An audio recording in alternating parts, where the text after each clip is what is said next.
Hello. Hello, Dr. Jacob, I presume? Yes, Dr. Lindtner. Oh, what a coincidence.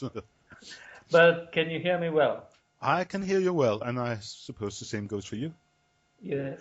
Yes, it couldn't be better, could it? Okay, good. Good. I didn't wake you up, Dr. Jacob. No. Almost. No. Almost. No. Yes. What time is it locally? It's going to be 9 now. It's going to be 9. And you're doing well? You're thriving in your... Fairly well. Fairly well. Yes, Dr. Jacob. So now you're on Radio Lindtner, and I suppose my son will edit if there are any mistakes and so on. And, well, let me then formally say welcome to Denmark once again. Thank you very much. In voice, not in person. You were here in 2011. I've just been repeating my history. And there, Dr. Jacob, on the one hand, you gave a talk on a German conservative, and on the other hand, Knud Eriksen, you gave him an interview. And that gave you the opportunity to tell us something.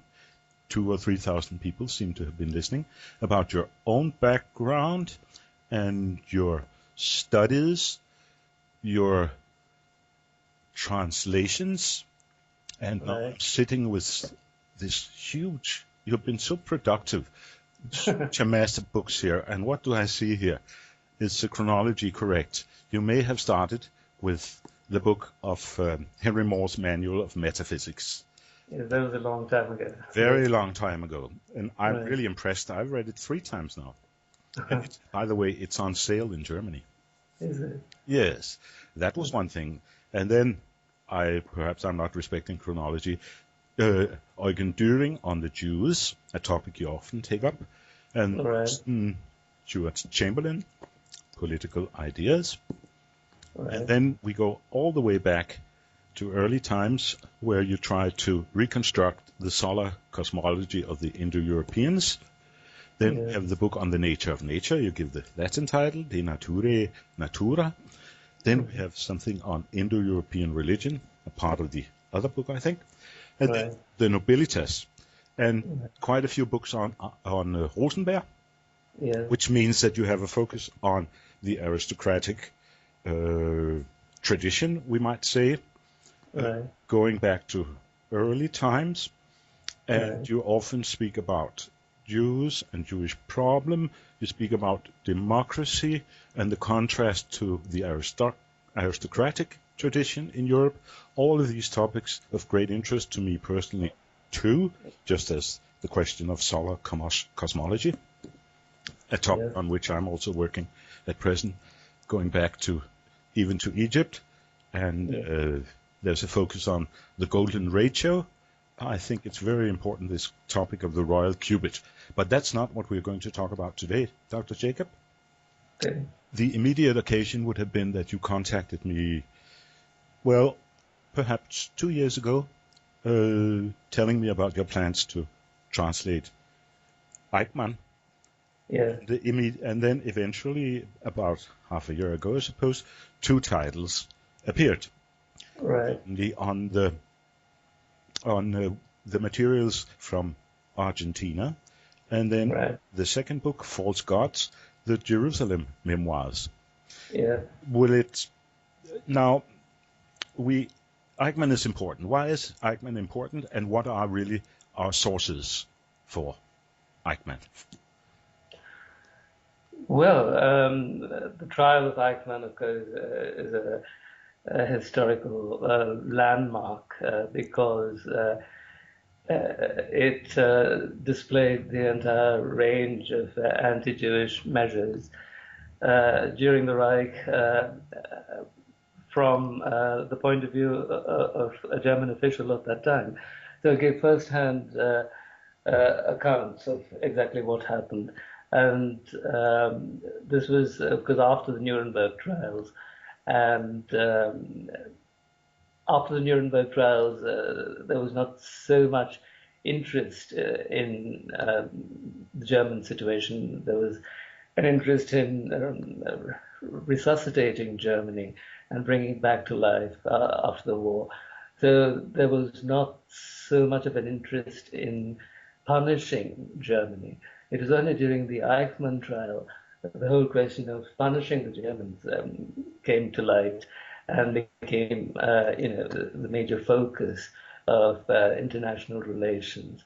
And Israel needed, strong evidence of the crimes of the Germans against the Jews. And they found that in Eichmann. And so it's a very important historical event, I think. But that is not the reason why I translated those works. I first encountered Eichmann in the library of Ernst Zündel, whom I knew in Toronto.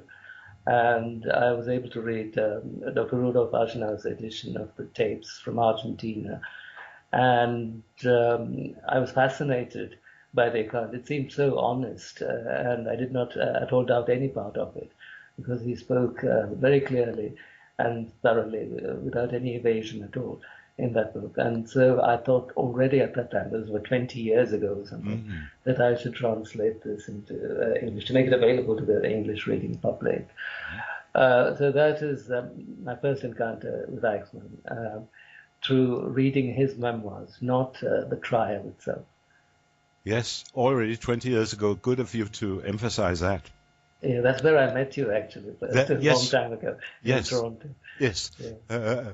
So did you mention to Ernst Zündel that you found Eichmann to be a good and interesting witness? Yes, but of course he's of a different point of view, as you probably know. He's one of the deniers. And I always knew that he had a different point of view, but he allowed me to do my work there, regardless of this difference of opinion. All he wanted was support for Germany. I think his main aim was to rehabilitate Germany, which had suffered much since the Eichmann trials and so on. And so he let me, make those video films about Rosenberg and the ideology and so on that I was doing. And we never quarreled about this. You never quarreled? No. And he was, of course, completely sympathetic. I mean, a very, very nice person to work with. Which is also my impression of Ernst Zündel. Yeah, very, very nice. So before we go on to this question about different opinions about the reliability of Eichmann, what are then the documents on which we can form our opinion about Eichmann? Of course, that will be the latest, the Jerusalem memoirs. But before that, there were other documents. Indeed, the tapes that he made in Argentina in the 50s, before he was arrested, for Wilhelmshaven, another former SS official. Right. And he decided to do that, I think, as an explanation of his experiences and of the events of the Reich. So that is the basis. Of course, the transcripts are very enormous. Yes. And I think that David Irving received a copy of them and he deposited it in some archives in Germany. But Veronica Eichmann, that is Eichmann's widow, took another set of copies and went to Germany with them and gave it to Dr. Rudolf Aschenauer. Yes. And he edited them, and that is the version that I have translated. Yes. Then, of course, the Jerusalem memoirs written in prison in Israel.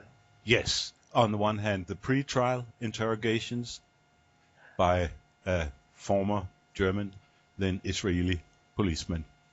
Was his name? That's already been published. I can't remember his name now. Perhaps it was Afner, or edited at least after his death by the German Lang, Joachim Lang. And then again, of course, the transcripts, and I suppose they're still available on YouTube from day to day trial. Right. So we have at least 4 groups of documents. Right. And is your general impression, like mine, that there are no major contradictions? No major.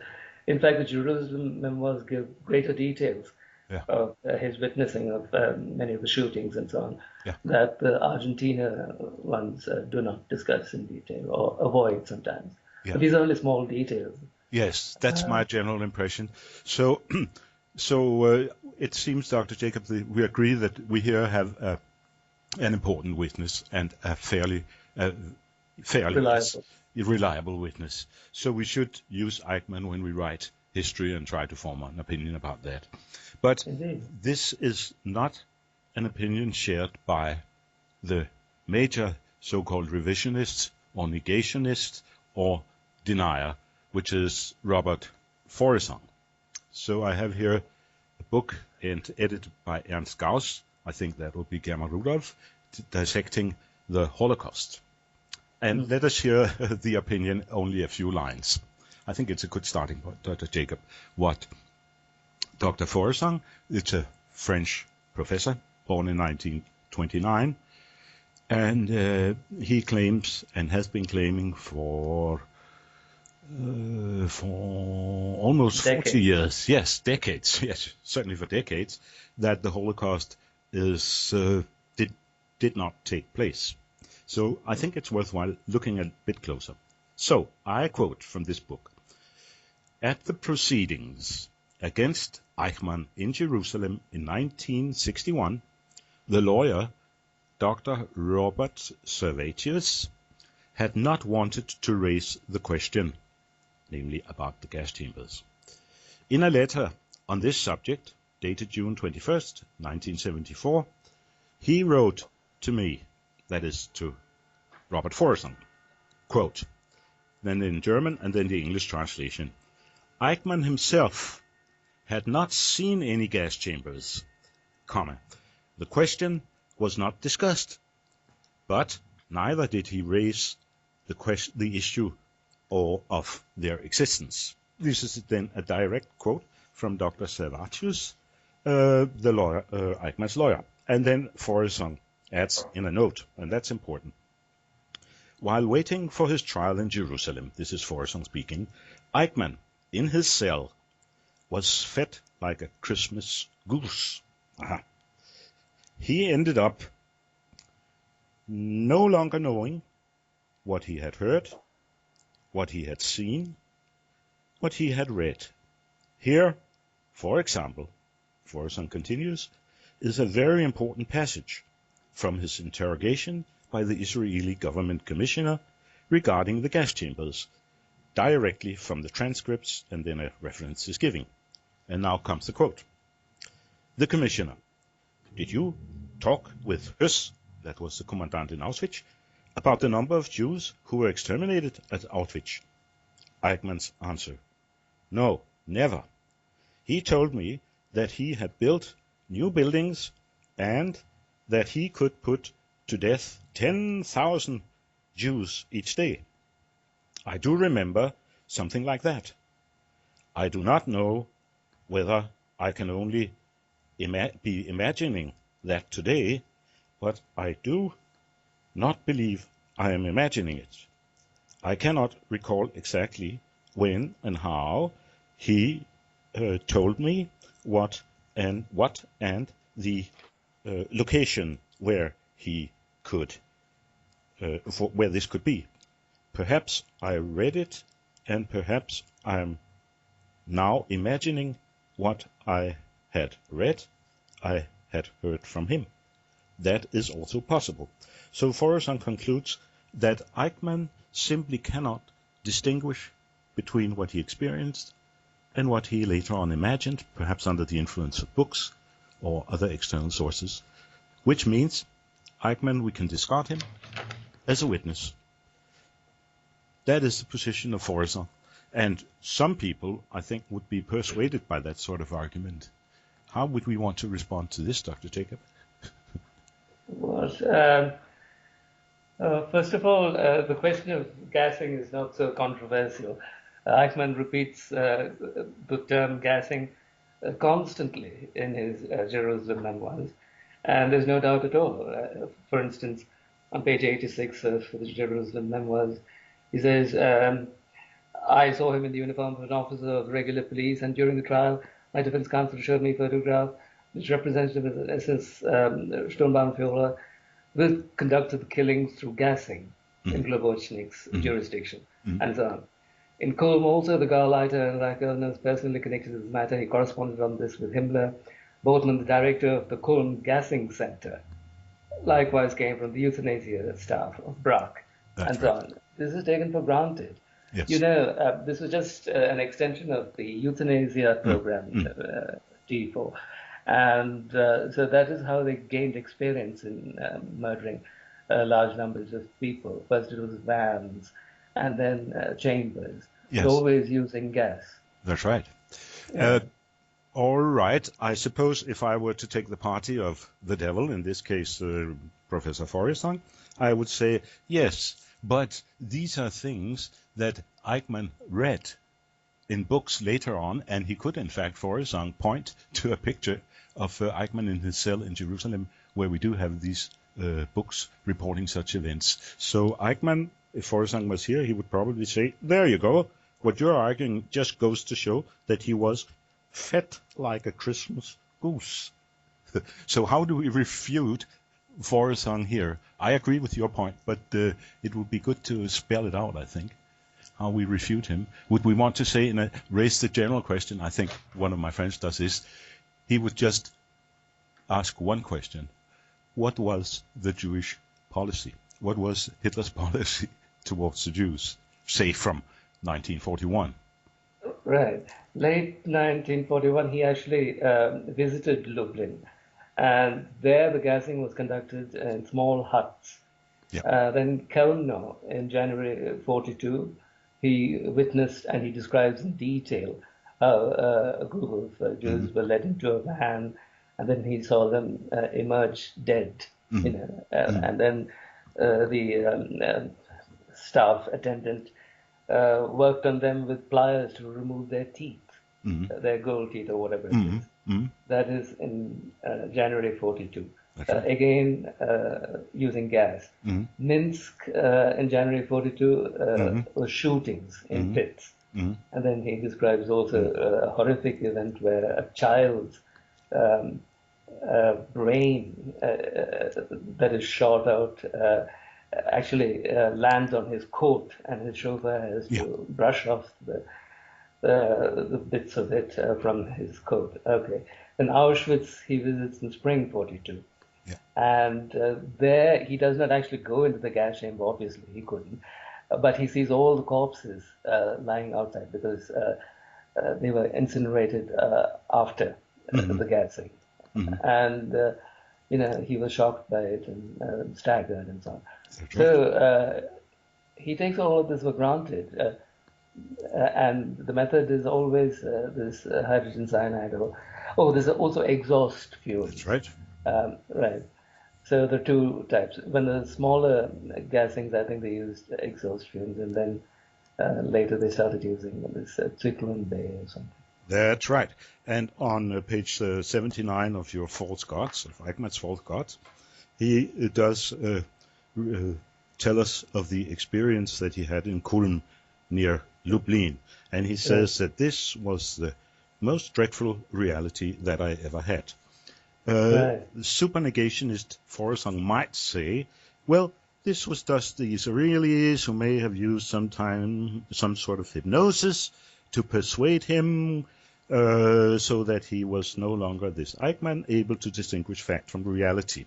There would be a burden of proof, of course, on the shoulders of Forrestal if he were to argue like that. So I would like to somehow have some external evidence. Okay. First of all of this proceeded by plan, not in bits and pieces here and there, as we try to imagine. Because it's all based on an executive order. It came from Hitler. And in both of these memoirs, Eichmann says that in late 1941, or late autumn 1941, he heard from Heydrich that Hitler had ordered the physical Vernichtung, I suppose, destruction of the Jews. Right. And that Heydrich was visibly moved when he recounted this information to Eichmann. And Eichmann also was disturbed. Yes. So the shock of that is repeated exactly in both memoirs. The first set of memoirs were written before he was captured, and the second after.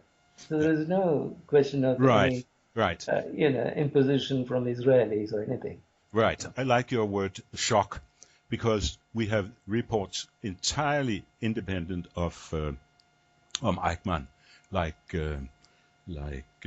Höss, of course, but even if we have to move further, especially two recent books, I don't know if they have reached you far away there, by German Senator Kurilla. They're not much, I think I was the first to review them, and I haven't seen many references by Kurilla, and what he does is to almost 2,000 pages of the reports of the Ordnungspolizei. And there are so many reports there from independent police officers having nothing whatsoever to do with Eichmann or with Höss, and saying the same thing. We did receive the orders from this and that officer, and at a very early time. Perhaps a very good documentation is the trial in Ulm in 1959, very early, where we learn from all sorts of witnesses that had no connection with one another, that only a few hours after the Germans had invaded Lithuania, entire villages were de-Jewed, so to say. Yeah. So it's the same picture that comes up again and again, that there was an order from above.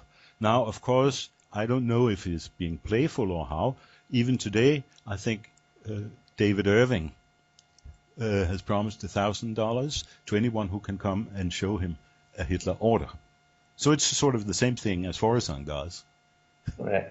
But obviously it's not going to be set down in writing, because such an order should never be left behind for historians to read. That's right. Certainly historians like David Irving. So, by the way, my edition of the Argentina memoirs does not include an appendix that Aschenauer had included of further confessions or descriptions from Eichmann, and that was because my publisher, Backhouse, did not want to put out a very large book which they were not certain of the sales of, and so he reduced the volume of it. Now, in this appendix, Eichmann actually says that Höss informed him of his preparations for liquidations in June 1941. That is before late autumn, when Heydrich informed Eichmann. That's that right. means Höss in Auschwitz had already got the orders directly from Himmler before that. And June 1941 is rather significant, I think, and Eichmann also thinks it is, because that is shortly after the publication of Theodor Kaufmann's book, Germany Must Perish. And this is a very sharp provocation to the Germans, because it says Germans should be eliminated through sterilization and this and that. And Hitler is not going to sit back and laugh at this. He was a very, very sensitive person. So already he must have taken the decision earlier, yes. I think, in 1941. Yes, that's also my feeling. My feeling is, in fact, that from the very earliest time, Hitler would have said to himself, if there comes a good opportunity to do so, we'll do so. Right. But of course, that's just my feeling. And then it was a good opportunity. Many remarks. Now we can do it in the shadows of the war. Nobody will really notice. But somebody did notice. And the other very important argument, you know very well, of Forresang is no holes, no Holocaust. That refers to the fact that it's difficult to establish these holes in the so-called gas chambers and Auschwitz. And I do admit that there are some obscure points there. On the other hand... The physical buildings, you mean? Yes, that's right. And how would we handle this question? Because I think we must be honest and say there are obscure points. And perhaps this is what a main point of his Tehran December 2006 talk, where Forresang calls it Victories of Revisionism. And very briefly what he did, I was present and listened. He listed quite a few, perhaps 20 names of well-known so-called Holocaust scholars. More or less all of them agreed that if you look at the situation in Auschwitz here and now, it is a bit difficult to establish the existence of gas chambers. But then Forresang drew the conclusion, this means that there is no evidence. Of course, he cannot draw that conclusion, because even if there is no evidence, right now, it doesn't mean that there was no evidence then. And then I would point to one thing that's very important, very important. Already in the beginning of 42, orders were given from Müller, the boss of Eichmann, to responsible authorities in the East that all efforts should be made with priority to destroy all traces. The dangerous situation was that the Russians had found some of these mass graves that would be very incriminating so that means that if my argument would be, if the German SS, yes, it would be the SS here, had been ordered to destroy all physical evidence, the Germans would have been able to do so. And that would be the reason that we cannot just jump down to Auschwitz today and say, here's the proof.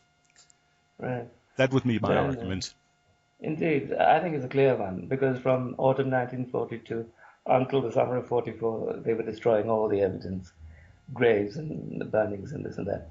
That's and at the end of the war, obviously, they must have destroyed many of the buildings of Auschwitz too. I've never been there. I don't know what the state of it is now, whether it's been reconstructed or what, but none of this can be taken into account to prove either the existence or non-existence of gas chambers or anything, I agree. Because these are like ruins. Yes. I imagine. I agree. So the logical flaw of Forresong is this, that something like, I do not see this now, and then he concludes. Therefore, it was not to be seen then. Well, he has no imagination, I think. And that would correspond to the fact that I do not see now the flowers. I see the flowers of 2016, but I do not see the flowers of 1973. I do assure you I saw flowers in 1973, but then Forresong would have to, if we put pressure on him, say, well, you're a liar. That is sort of the way he argues. Right. I don't think he's a very serious writer in the first place. He's a professor of literature or something, French literature. I'm not sure that he's an authority on the Second World War. David Irving is a little more off that, but he's constantly changing his views, right? Yes. It's not certain what his present views are. So he too cannot be considered entirely reliable. And certainly he doesn't write like an academic historian. It's more like a writer of historical fiction or something. He dramatizes the history. It's very interesting to read, but I'm not sure that it's entirely reliable. Yes, some years ago David Irving paid us a visit in Copenhagen, and we have taken an interest in his activities, and I think that is also our general conclusion. He's a very entertaining historian or or storyteller. It's not easy to make the yes, that is our interview. But Forresong is insistent. He may be, but I don't think he should be taken seriously at all. I agree. I saw a bit of his speech at Tehran, and it's not impressive at all. No. It's not systematic or academic or anything. He just argues in a personal sort of way, insisting, as you say, on his point of view. And that is not how you argue history. I mean, there are serious historians concerned with these matters, and I don't think he is one.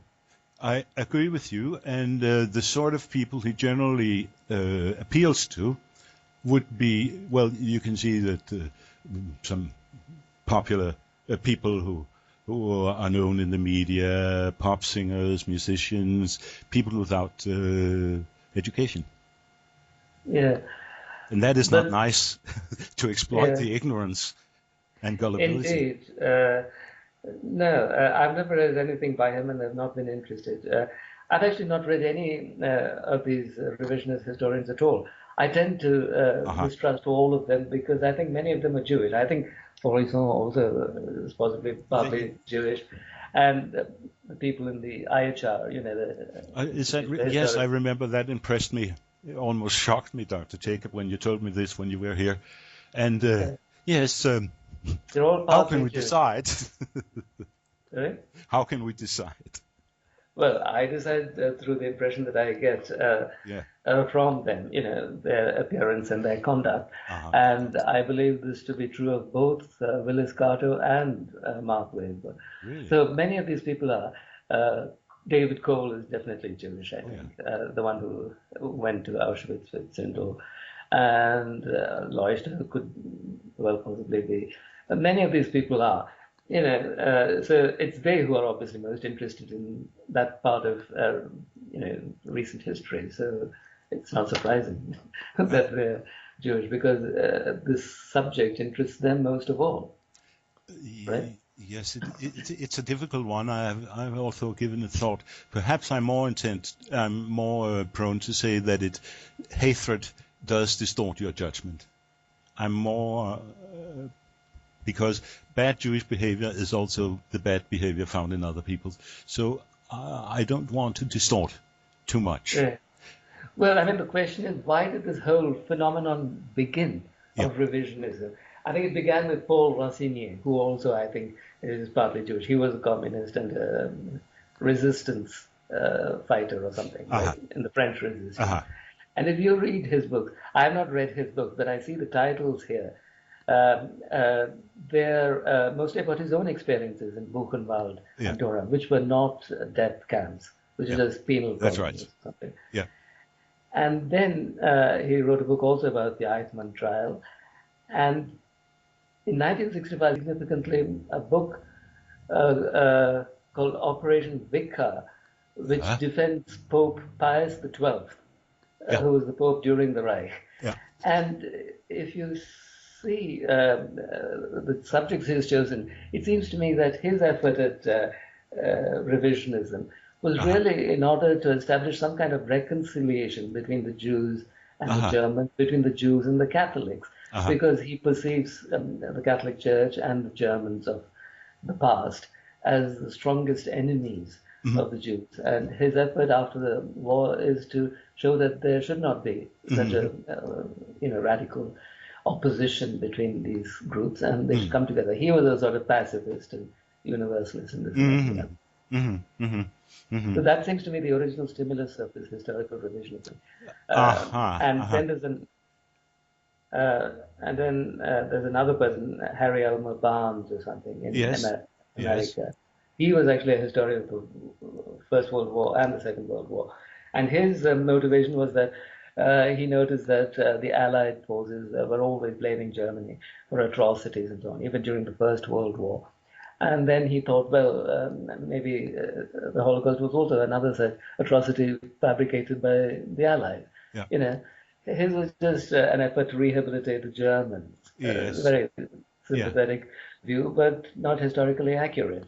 So Barnes relied much on Racinier's account. And Racinier, as I've explained, may have been motivated by something quite different from what Faurisson is motivated by. Now the effort is to simply sustain this revisionist thesis as a kind of endless controversy with the Jews. And the Jews are benefiting from it by insisting on their point of view and building more Holocaust memorials. It would seem, yes, you're right. When we ask who really benefits from this, there's really a paradox that it's not the revisionists who benefit, but others. Right. So that's a contradiction. There would be other motivations. From my own experience, it was actually half or quarter Jewish woman who had her background was in Austria, and she had experienced various things and had come to the conviction that it was a lie, and she was so happy she cried when I first said yes, it seems to be somewhat of a myth. So what I want to say is that there are some people who are in good faith, especially elderly women like Ursula Haferbeck, I suppose. They're in good faith. So when this French professor comes and tells them, oh, you can be quiet, it didn't happen. You can be happy. So they are being misled. I would say also Sylvia Stolz, if you know her. Yes. There are some who are being misled, who are being exploited, whose naivete is being exploited. And that is not very sympathetic. Well, you see, what are we to say? The whole question of German-Jewish relations depends on the situation in the Reich. If you want to be a patriotic German, do you want to be a patriotic German like in the 19th century, or do you want to be a patriotic German like during the Reich? Because if you sympathize with National Socialism, you have to admit that you're anti-Jewish, because the whole of the Reich is from beginning to end an anti-Semitic movement, a very racialist movement, and particularly an anti-Jewish one. So you cannot deny that one way or the other. You know, right from the start, they kept records of every single Jew, and then they rounded them up and forced them to wear stars of David and this and that and the other. Who's going to question any of this? You know, the attitude cannot be falsified. This is a fact of it. Yeah, that's part so of the either definition. You sympathize with the National Socialists and you say you're a neo-Nazi skinhead, or you have to denounce it completely. Yes. You know, in other words, you can't say you're a National Socialist or a neo-Nazi, but you're sympathetic to the Jews and you know, have no problem with them, because that was not how it was in the Reich. That's right. And we also want to emphasize that there are so many, quite a few, who perhaps think they are Nazis or neo-Nazis, but actually when you ask them about the details, they know next to nothing. Right. That is also a sad aspect of this story. Have we discussed the main issues here, or we might come back to them? You also expressed, you may not have been prepared for that, Dr. Jacob, but since you have some strong views on democracy, on nobilitas, on the perversion of, the negative influence of American society, and also perhaps you expressed yourself about Christianity, about religion, and about, I think, very, very important, higher education, universities. Are these things we want to take up, or do you want to consider them again, or? What, you mean some other topics? Yes, in a certain sense.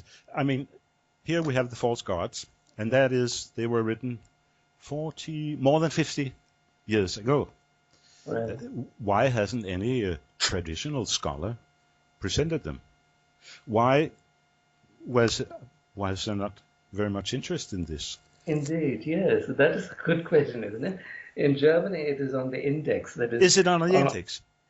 On not the Jerusalem memoirs, but the Argentinian tapes are on the index because they're supposed to be harmful to young people or something. Mm-hmm. So the circulation is very, very limited. And you wonder why, when it's so revealing, right, and so interesting to know about the past. And that is why I have translated that, and also the Israeli memoirs. And Israel, by the way, I had to correspond with them to get permission to publish this in English translation. They were also not certain of the copyright of the work because the Eichmann sons are still alive, and they had, some claim to the manuscript, but the manuscript is now in Israel. And so they were not sure of the situation. And finally they said, well, you can go ahead and publish it because we have put out the original German online anyway. And then Dr. Ricardo Eichmann, who is in Germany and a correspondent of mine, said he had no objection at all to my producing this translation. So, right. But it had to wait until I came along to translate it. No one else seemed interested, and I'm surprised. Yes, so am I. Yeah. And we probably can't. Have you had any reactions from the so-called revisionist side? No, nobody has contacted me because I don't know many of them, so closely, and I'm not in touch with them, so they haven't responded one way or the other. I think they cannot really say anything about it because these are the original utterances of a person who was involved in the process from beginning to end. Not in the killings, but certainly the transportation. Yes. So it's this reaction that we can either distort or ignore. That's how I would summarize the activity. Maybe they're trying to ignore it, right? Ignore, yeah. But what is the use? And I don't know what they're trying to achieve. No. They're not helping anybody except right, probably of course. Israel. Of course. As a philosopher, Dr. Jacob, he says at the very end, that I saw Adolf Eichmann, and I prepare to describe it as a warning. Yes, as a warning. So, right. Is this? It seems. My impression was that this man is honest. This man is honest, and by the way, I think Eichmann is also partly Jewish. There is an interesting documentary about Eichmann by a German in Argentina called Gabriela Weber, and you should watch it. It's called Disinformation, and it's Gabi Weber, G-A-B-Y, short form for Gabriela Weber, W-E-B-E-R. And there she says she has done a lot of investigation into the Eichmann trial because Eichmann was in Buenos Aires. And she has discovered that Eichmann was actually in very, very close contact with Zionists. This is true also from Eichmann's own memoirs, that he was helping them in the last days to save, 10,000 Jews for I don't know, something, or 1 million Jews for 10,000 lorries or something. That exchange that was going on in Hungary. So not only that right from the beginning, he was actually in contact with Zionists, and that is why he joined the Jewish Affairs Department of the Security Services, and that is why he helped the Jews leave Vienna and Prague as quickly as possible. He made it as easy for them to leave Europe as possible because he wanted to support them. He was really helpful to them. And finally, in Hungary also, he tried to save as many Jews as possible. But the rest, of course, according to the agreement, he had to send to Auschwitz. So he was doing his best, I think, and he was doing his best as a partly Jewish person, I think. And she says that she has information about a Saul Lichtenstein, that is a Jew that Eichmann had taken the property of in 1936, and who later followed Eichmann in 1959 and was one of the first to identify him or locate him in Argentina and notify the Argentinian government first, not Israel or Mossad or anything, but Argentina, about his presence and get him out of Argentina. Now he refers to Eichmann as the infiltrated Jew. That means through his personal contact with Eichmann in 1936, he had discovered already that Eichmann was really somehow Jewish or connected with Zionist forces. Now, that is in this documentary by Gabriela Weber. I have not seen this evidence anywhere else. She produces a photocopy of it on screen and so on. So it is, possible, but I have no certain evidence of it. But in any case, all of his conduct also suggests that he was actually working to help the Jews. I think it's okay to introduce such hypothesis. On the other hand, what strikes me when reading Eichmann and Höss and virtually all these Einsatzgruppen officers, especially, there's some good recent works on the Einsatzgruppen. This is order. An order is an order. But one of the Israeli judges poses a very good question to Eichmann. Didn't you feel that there is a sort of conflict between an order and then your moral conscience? No. Right. Such a thing did not exist for a German officer. And I find many similar remarks. And this is sort of where it becomes a bit giving a reason for some fear. Today we have seen so many people who are willing to do just what they are ordered. Yes? Yes? Am I clear now again? Yes. Good. Okay. So we've had to obey orders. Didn't you have a conflict with your conscience? No such thing. No German officer had a conscience of his own. Conscience was order from above. And that gives it all a sort of philosophical interest, doesn't it?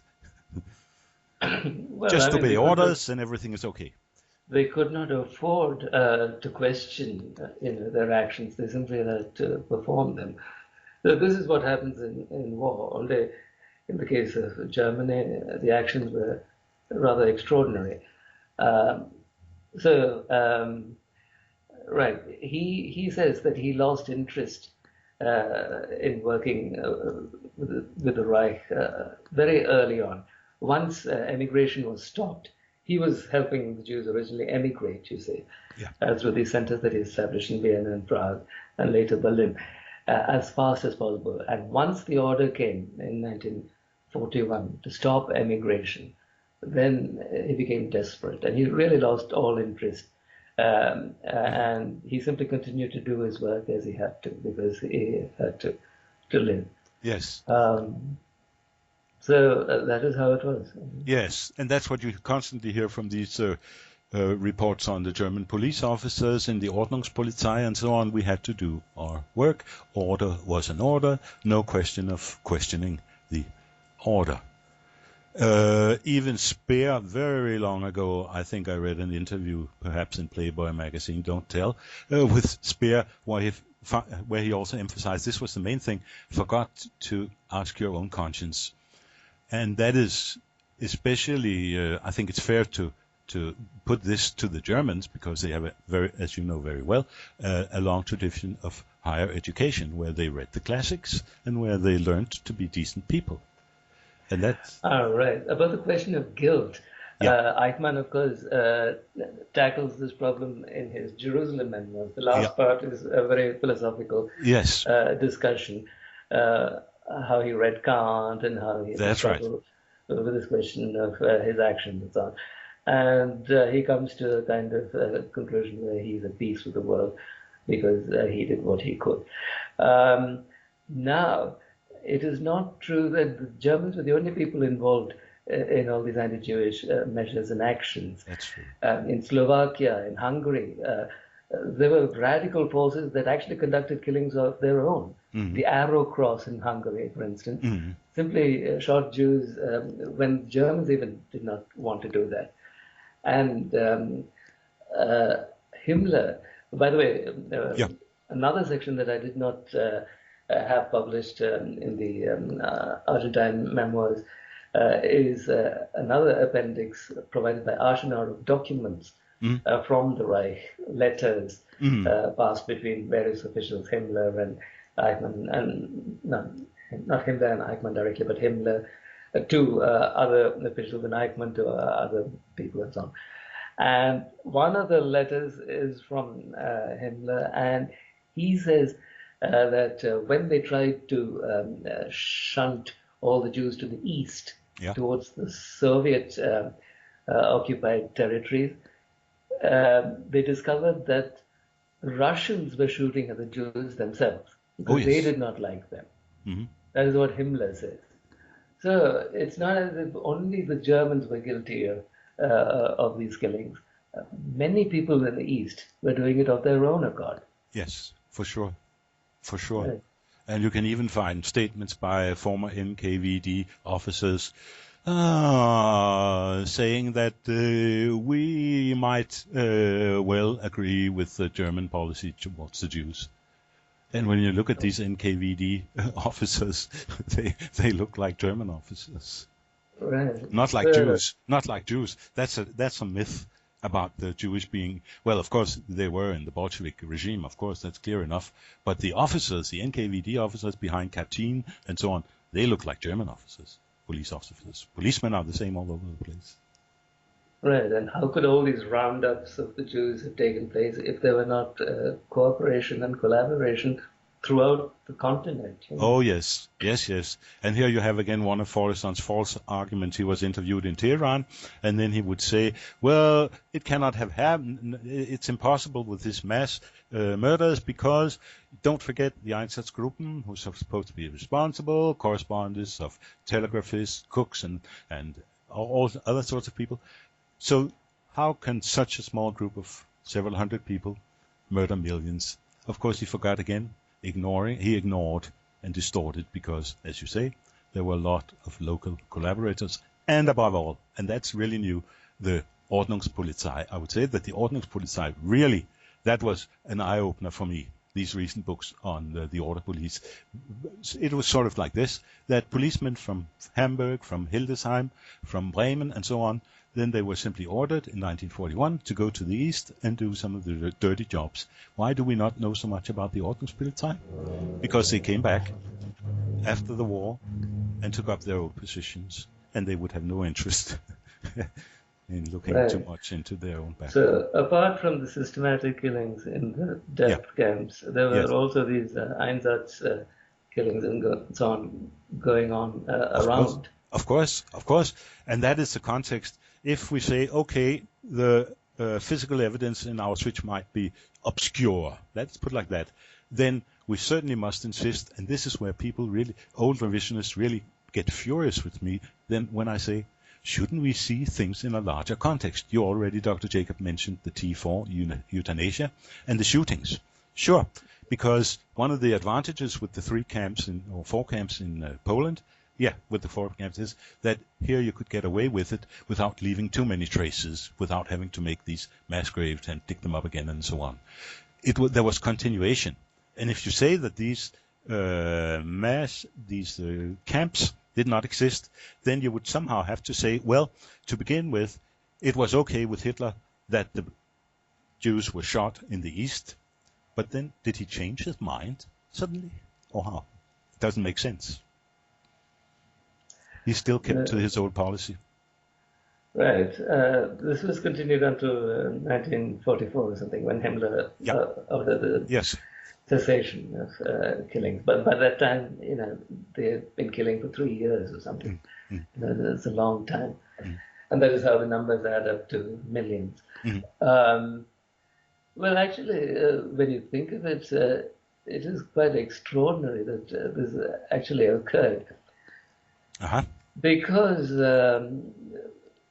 when Hitler began, he began with the Sturmabteilung, and that was a rowdy sort of gang that wanted to, break up all these Jewish businesses and smash their window panes and that sort of thing. And Hitler actually controlled them at the time. And then, of course, the SA completely lost force, and then the SS came. The SS came and did everything in a very systematic way.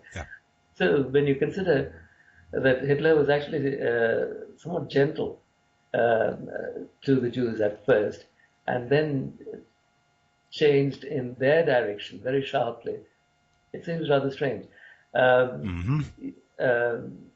This is David Irving's point, I think, because there are signs that Hitler was actually sympathetic or gentle to the Jews.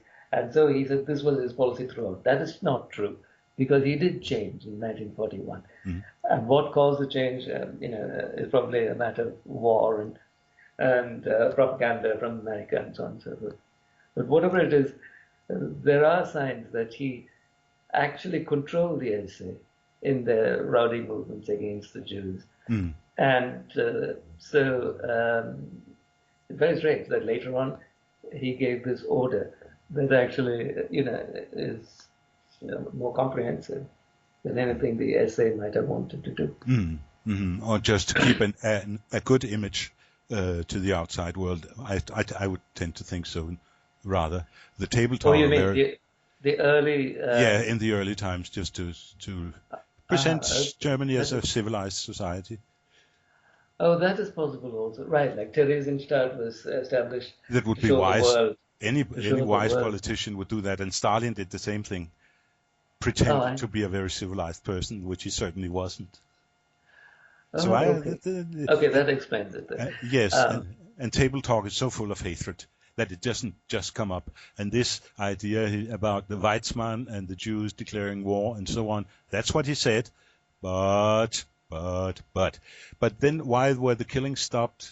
Was that you took that topic up, Dr. Jacob, at the end of 44, change of policy, and that was taken by Himmler independently think of Hitler. Yes. Because he wanted to negotiate with the Allies. That's right. That must be, and in order to whitewash, if there was anything still to be whitewashed. There's a good parallel in Denmark, late 43, with Werner Best, who certainly had dipped his hands in blood very early, before, especially in Poland. Okay, but he let the Jews get away. Only explanation can be that he also anticipated that there might be unpleasant circumstances awaiting him after the war. I think that's a strong motive. Also, Himmler's Posen speech, isn't he being open to these SS officers, reminding them no way back, boys? Yes. No right, and of course Hitler was very angry with Himmler for yes. conducting all these independent negotiations in the first place. Right, your explanation, I think, is reasonable then, that Hitler never changed his point of view and that he always had this animosity as strong from the beginning. It is, yes, it's almost metaphysical when you read the table talk, and with Goebbels it's the same thing. So it didn't come all of a sudden. Right. Okay.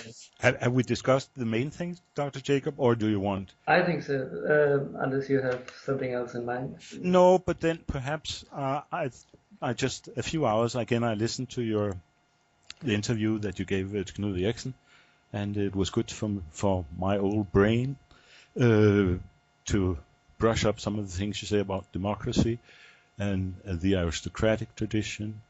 There would be things, yes, well, they are quite pertinent even today. The vulgar influence from America, that's clear enough, and the decline of our universities.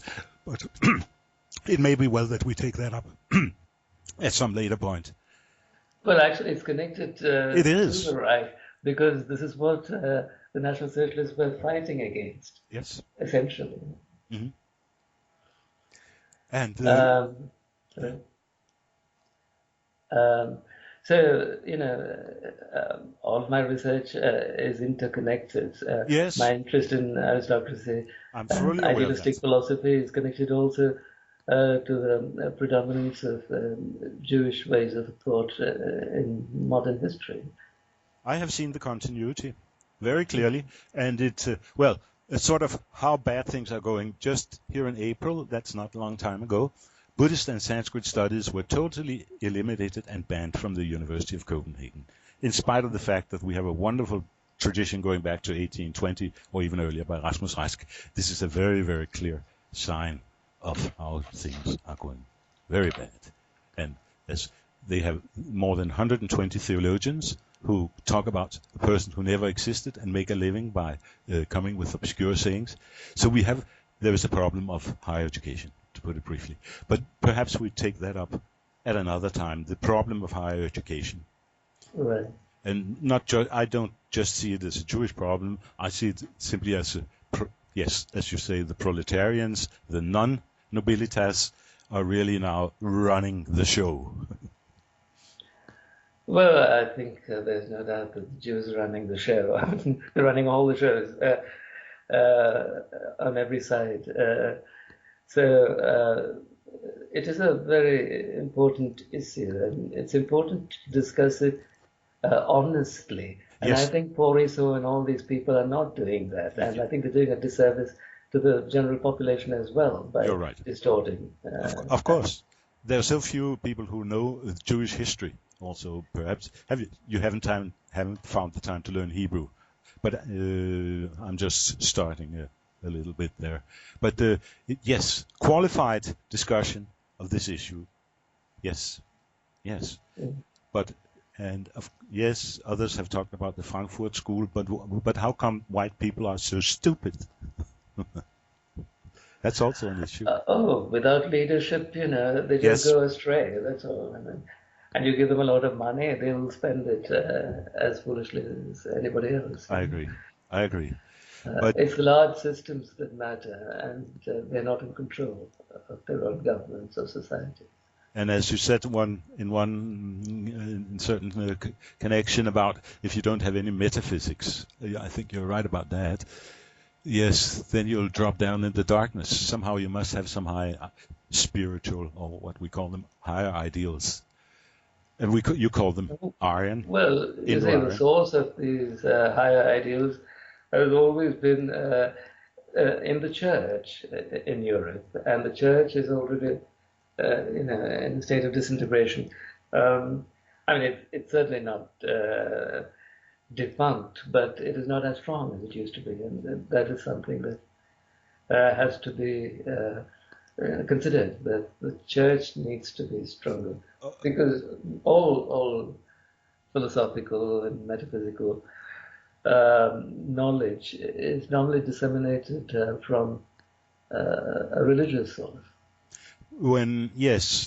I've spent a lot of time on the study of church history, and would make a very sharp distinction as for Denmark. As you know, Christianity was introduced around 965 by King Harald and his Yellingstones. You may want to see them one day.